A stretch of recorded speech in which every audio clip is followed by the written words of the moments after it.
действительно очень много талантливых, и горящих в глазах и в сердцах людей. Самый уникальный и важный опыт, который я приобрел, это возможность, которую не стоит упускать.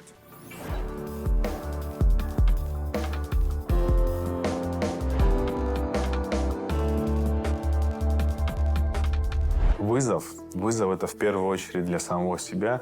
Испытать себя, проверить уже на те знания, на тот опыт, который у тебя есть, и справиться с новыми задачами, с новыми целями, с новыми вызовами, которые в рамках, может быть, проектной, да, и проектной работы, которая предстояла в конкурсе. Но это тоже определенный вызов и личностный, и профессиональный.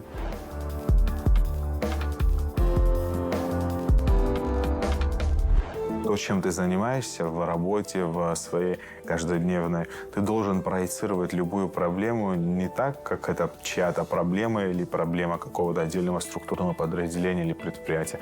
Но это в первую очередь твоя проблема. Ты должен пытаться найти решение для того, чтобы этот вопрос решить.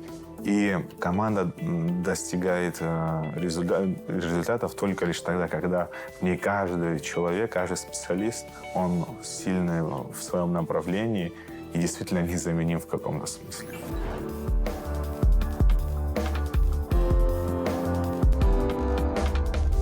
Работая в предыдущем своей должности, казалось, что ты делаешь одну из таких самых сложных аналитических работ, подготавливаешь там материалы, анализируешь.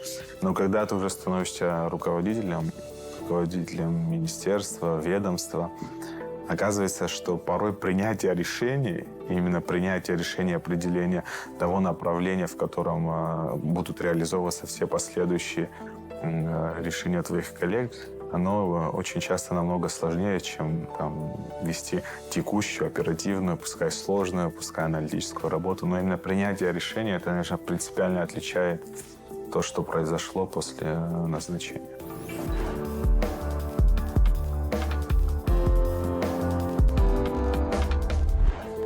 Создание устойчивой энергосистемы и решение вопросов энергодефицита. Подарить Абхазии генерирующие мощности, которые бы на ближайшие 50-100 лет полностью бы обеспечили страну всеми тем необходимым объемом электроэнергии для решения сегодняшних проблем в сфере дефицита, ну и удовлетворения перспективных объемов, которые будут в нашей стране, в нашей экономике возникать.